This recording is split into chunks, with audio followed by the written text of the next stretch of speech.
Greetings and welcome to another edition of CEPHER Moments. I'm Dr. Stephen Pidgeon. Today we're going to be talking about food, clean and unclean.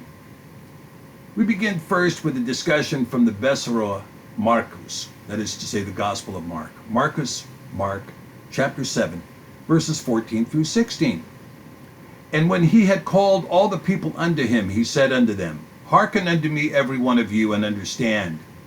There is nothing from without a man that entering into him can defile him, but the things which come out of him, those are they that defile the man. If any man have ears to hear, let him hear. Now there are some who make the case that Yahushua was granting allowance to eat the pork, the shellfish, the rabbit, and the owl. This argument becomes even more centered in the verses that follow, given that the word food is actually used. Mark, chapter 7, verses 17 through 23. And when he was entered into the house from the people, his Talmudim asked him concerning the parable, and he said unto them, Are ye so without understanding also? Do ye not perceive that whatsoever thing from without enters into the man, it cannot defile him, because it enters not into his heart, but into the belly, and goes out into the draught, purging all food? And he said, That which comes out of the man, that defiles the man. For from within, out of the heart of men, proceeds evil thoughts, adulteries, fornications, murders, thefts, covetousness, wickedness, deceit, lasciviousness, an evil eye, blasphemy, pride, foolishness. All these evil things come from within and defile the man. Let us begin with the question and see if we can get a scriptural answer. What is food? Bereshith, Genesis, chapter 1, verses 29 through 30, gives us one definition. And Elohim said, Behold, I have given you every herb-bearing seed, which is upon the face of all the earth, and at every tree in which is the fruit of the tree yielding seed. To you it shall be for food, and to every beast of the earth, and to every fowl of the air, and to everything that creeps upon the earth, wherein there is life, I have given at every green herb for food, and it was so. Now here we see no animals at all being given as food. However, we don't see it being excluded either. Moshe, due to the hardness of the hearts of Yasharel, set forth another mitzvah concerning food. This is out of Vayikra, Leviticus, in chapter 11, verses 1 through 31. Verses 1 through 8. Let's take a look. We'll take it bit by bit here, okay? And Yahuwah spoke unto El Moshe and unto El Aharon, saying unto them, Speak unto the children of Yasharel, saying, These are the beasts which ye shall eat among all the beasts that are on the earth.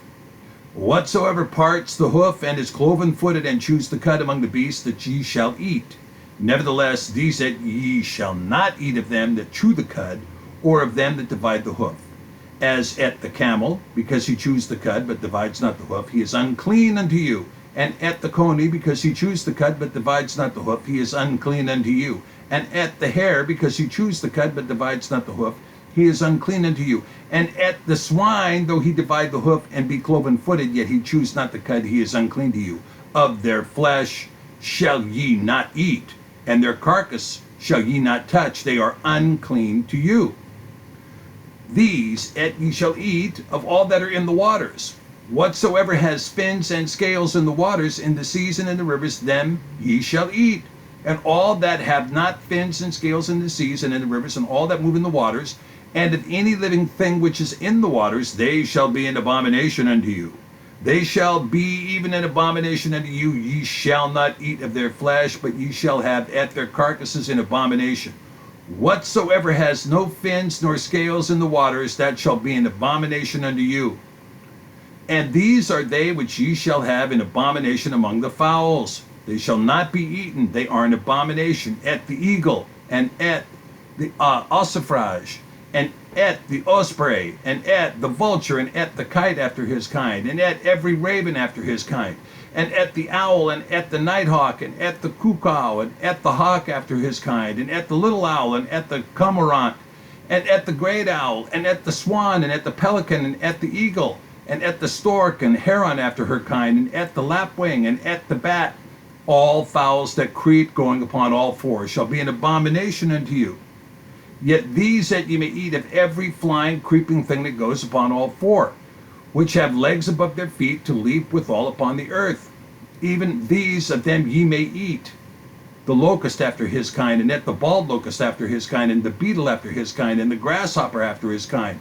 But all other flying, creeping things which have 4 feet shall be an abomination unto you.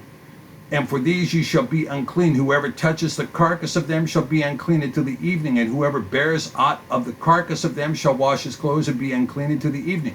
The carcasses of every beast which divides the hoof and is not cloven-footed, nor chews the cud, are unclean unto you. Everyone that touches them shall be unclean. And whatsoever goes upon his paws, among all manner of beasts that go on all 4, these are unclean unto you. Whoso touches their carcass shall be unclean until the evening. And he that bears at the carcass of them shall wash his clothes and be unclean until the evening. They are unclean unto you. These also shall be unclean to you among the creeping things that creep upon the earth, the weasel and the mouse and the tortoise after his kind, and the ferret and the chameleon and the lizard and the snail and the mole. These are unclean to you among all that creep. Whatsoever touches them, they shall be dead, shall be unclean until the evening. So clean seafood: albacore, alewives, anchovy, barracuda, blueback bass, black drum, blackfish, bluebill sunfish, bluefish, blue runner, bonitos, Boston bluefish, buffalo fish, butterfish, bowfin, carp, chub, longjaw, crappie, crevalle, croaker, darter, flounder, frostfish, gabby, grayling, groupers, grunts, gulf pike, haddock, hake, halibut, hardtail, herring, horse mackerel, kingfish, long-nosed sucker, northern sucker, red striped sucker, mackerel, manhattan, mullet, muscalunge, orange ruffy, pangasius, perch, pickerel, pigfish, pike, pilchard, pollock, pompano, porgy, red drum, redfin, red snapper, red striped sucker, robalo, rockfish, salmon, sardine, scup, sea bass, sergeant fish, shad, sheepshead, silver hake, silver side, smelt, snook, Spanish mackerel, striped bass, sucker, tarpon, trout, tuna, walleye, weakfish, whitefish, white sucker, whiting, and yellow perch. Unclean seafood, this isn't a comprehensive list, but something you might want to remember: abalone, bullhead, catfish, clam, crab, crayfish, eel, krill, lobster, lionfish, moonfish, mussels, octopus, oysters, paddlefish, scallops, sculpin, shark, shrimp, skate, squid, stickleback, sturgeon, swai, swordfish, whale. Clean animals: antelope, buffalo, caribou, cow, deer, elk, giraffe, but not to be eaten because it's a protected species, goat, lamb, moose, sheep. Unclean animals: bear, camel, cat, leopard, lion, tiger, dog, horse, donkey, mule, kangaroo, wallaby, monkey, mouse, rat, pig, swine, possum, gopher, squirrel, rock hyrax, weasel, ferret, hare, rabbit, wombat, beaver, mole, zebra. Clean fowl: these are fowl that possess an elongated middle toe and a hind toe, crops and gizzards, not a raptor. Dove, chicken, grouse, ostrich, pheasant, pigeon, quail, turkey. Keep the pigeons off the platter if you know what I mean. Unclean fowl: bat, cormorant, duck, eagle, hawk, vulture, falcon, heron, hoopoe, kite, osprey, owl, raven, crow, seagull, stork. Clean insects: beetle, cricket, grasshopper, locust. Unclean insects: everything else: ant, roach, cockroach, wasp, caterpillar, worm, snake, eel. Again, stay away from them. Unclean reptiles: alligator, crocodile, chameleon, frog, toad, lizard, snail. So now that we have a list, we need to take a look again and see what was being said about that which is clean and unclean, and what that meant in the Vessel of Marcus, Gospel of Mark. Let's get the context. Mark chapter 7, verses 1 through 8. Then came together unto him the Parashim and certain of the scribes which came from Jerusalem. And when they saw some of his Talmudim eat bread with defiled, that is to say, unwashen hands, they found fault. So what we're talking about here is we're talking about the disciples eating bread with unclean hands. They failed to wash their hands before eating. Okay? For the Parashim and all the Yehudim, except that they wash their hands often, eat not, holding the tradition of the elders. And when they come from the market, except they wash, they eat not, and many other things there be, which they have received to hold, as the washing of cups and pots and brazen vessels and of tables. Then the Parashim and scribes asked him, Why walk not your Talmudim according to the traditions of the elders, but eat bread with unwashed hands? Well, what are we talking about here? We're talking about the disciples eating bread with unwashed hands.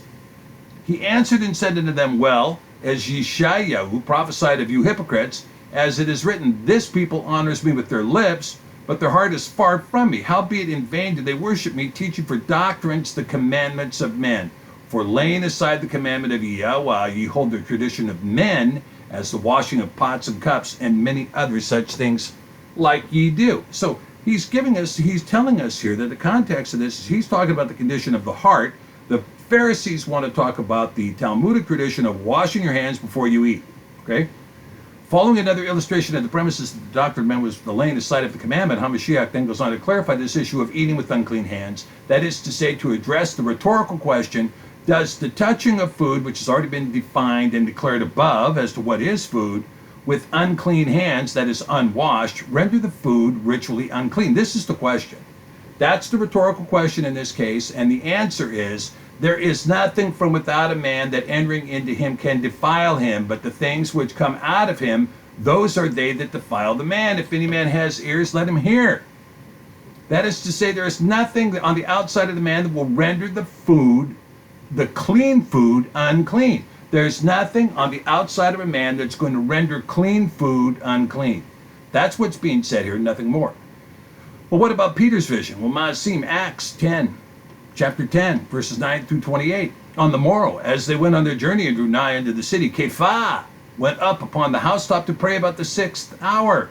And he became very hungry and would have eaten, but while they made ready, he fell into a trance, and saw at heaven open, and a certain vessel descending unto him, as it had been a great sheet knit at the four corners and let down to the earth, wherein were all manner of four-footed beasts of the earth, and wild beasts, and creeping things, and fowls of the air. And there came a voice to him, Rise, CEPHER, kill and eat. But CEPHER said, Not so, Adonai, for I have never eaten anything that is common or unclean.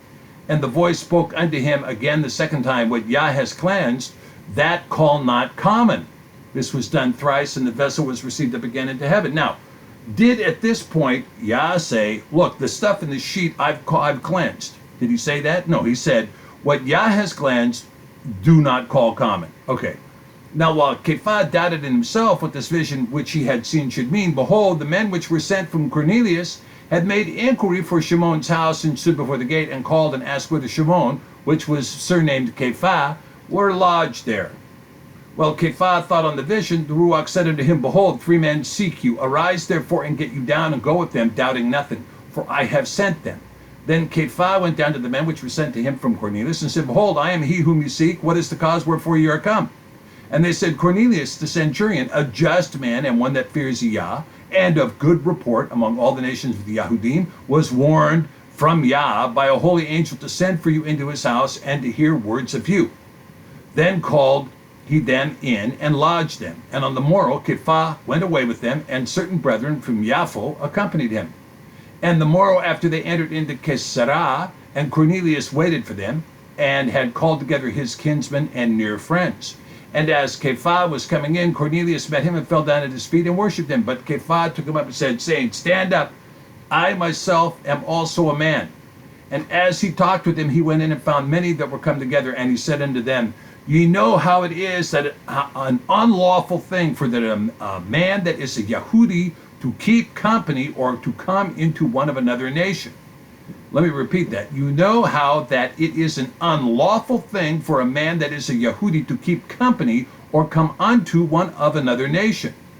But Yahweh has showed me that I should not call any man common or unclean. So we see here that the metaphor that is given, that was trying to be impressed upon CEPHER, was, as these foods are unclean, these are not food at all, but unclean things, I want you to distinguish now between unclean food and human beings, because what I have cleansed, do not call uncommon. So it is a proper exegesis to conclude that this scripture passage is not about making unclean food clean, but rather cleansing the law that said a Yehudi could not company with someone of another nation.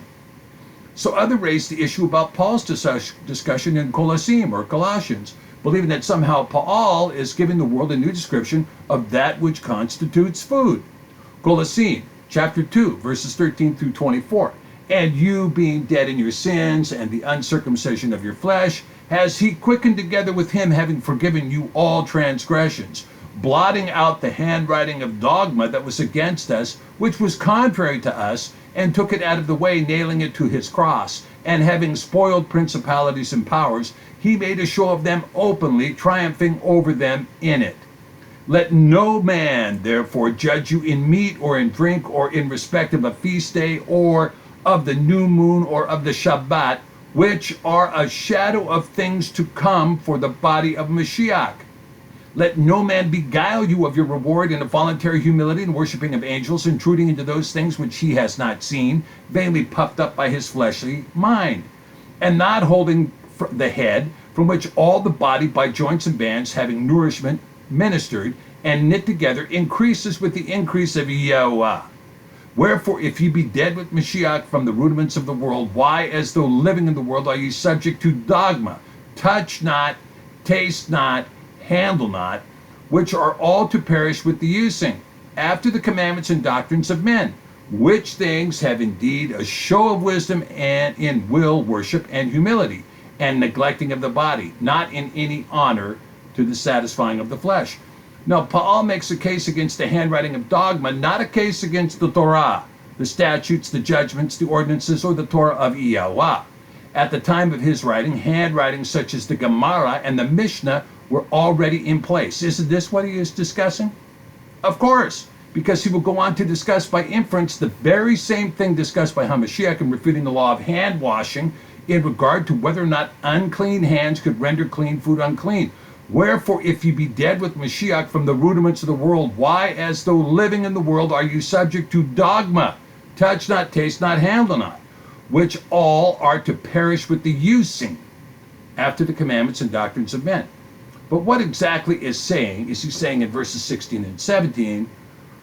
Well, we can tell that whatever he is saying in verse 16, whatever it is will be a shadow of things to come for the body of Mashiach. So what does he say? Let no man therefore judge you in meat or in drink or in respect of a feast day or of the new moon or of the Shabbat, which are a shadow of things to come for the body of Mashiach. So whatever it is, these things are a shadow of things to come for the body of Mashiach. What are they? Meat, drink, feast days, new moons, and the Sabbath. So these are things to come for the body of Mashiach, and they are a part of the life of the believer even now as a shadow of the things to come. Let no man judge you, therefore, when you eat only that which is declared to be food in Scripture, instead of that which is declared to be food by those who produce such things. Let no man judge you, therefore, for not drinking the things the world encourages people to drink. Let no man judge you, therefore, for keeping the feast of Vayikra 23, the practice of the sevenfold doctrine of his whole creation.